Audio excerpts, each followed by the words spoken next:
అందరికీ జై Sriram. Welcome to the నా అనుభవం ప్రోగ్రామ్. ఇప్పుడు వీడికి వచ్చిన వాళ్ళందరికీ స్వాగతం సుస్వాగతం. నాయనా, ఫ్యామిలీ బాగుండాలంటే ఏం చేయాలి? మన ఫ్యామిలీ బాగుండాలంటే ఒకటే మాటలో చెప్పాలంటే ప్రతి ఒక్కరూ శూన్య స్థితిలో ఉండాలి. శూన్య స్థితి అంటే ఏమంటే నాకేమన్నా కావాలే అని అన్నప్పుడు మాత్రమే ఫ్యామిలీలో గొడవలు అవుతాయి. ఉదాహరణకు చెప్పాలంటే ఇప్పుడు మనదే బట్టల షాప్ ఉంది, నాకు బట్టలు ఫ్రీ ఇచ్చింటే చాలు అనేది ఉన్నప్పుడు ఏమవుతుంది అంటే ఇవ్వకపోయినప్పుడు ఏమవుతుంది అంటే నాకు ఇవ్వలేదు అనేది వస్తుంది. అట్లా ఈ నిరాశవాదిగా ఉండాలి. నిరాశవాదిగా అంటే ఆశ పెట్టుకున్నట్ల శూన్య స్థితిలో నాకు లేకుంటే లేదు, తాము బాగుండాలంటే ఏం చేస్తామని ఉన్నప్పుడు మాత్రమే బాగుంటుంది. పెద్దనైనా మనం లాభంలో ఉన్నామా లాస్లో ఉన్నామా అని ఎలా తెలుసుకోవాలి?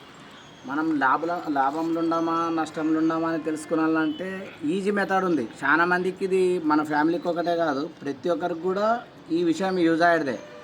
ఒకటి మనకి ఏమేమి ఖర్చులు డైలీ వేర్ ఖర్చులు ఏముంటాయి కదా, ఫస్ట్ డైలీ ఖర్చులు చూడాలి.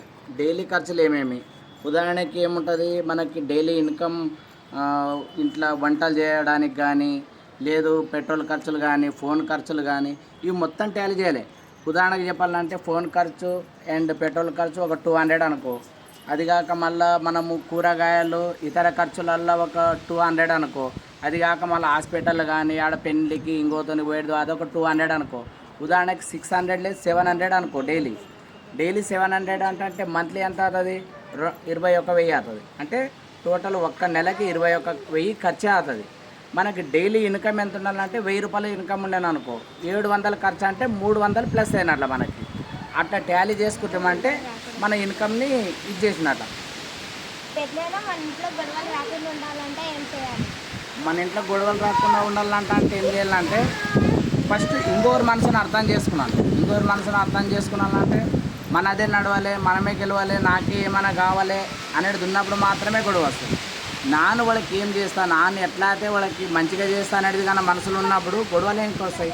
అట్లే ప్రతి ఒక్కరు ఏం చేయాలంటే మనం ఇంకోరికి ఏం చేసినాము అనేది ఆలోచన చేయాలి. మనకి ఏమన్నా కావాలి అనేది వచ్చినప్పుడు మాత్రమే గొడవలు వస్తాయి. అట్లే మన ఆలోచన ఎట్లా ఉండాలంటే ఇంకోరికి ఏం చేస్తాము అనేదే ఉండాలి. ఇంకెవరన్నా ఏమైనా క్వశ్చన్లు అడిగేదంతా ఇంకేం క్వశ్చన్లు లేవు కాబట్టి మీరు ఇంతలా క్వశ్చన్లు అడిగిన దానికే అందరికీ ధన్యవాదాలు.